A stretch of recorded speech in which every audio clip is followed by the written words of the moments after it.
That being said, what are some of the alternatives? So the first alternative is something like a Sukuk.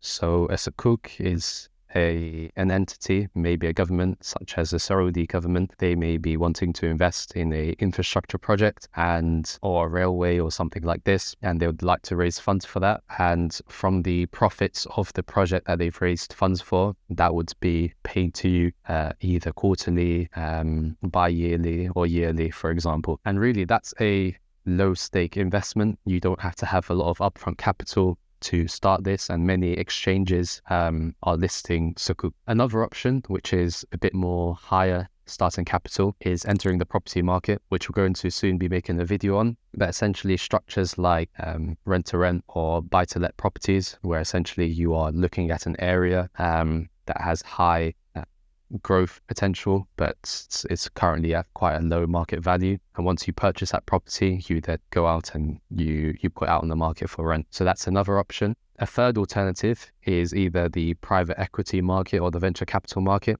So the private equity market, you're looking for businesses who have high growth potential and they're privately owned businesses. However, your capital is at a higher risk, and similar with venture capital.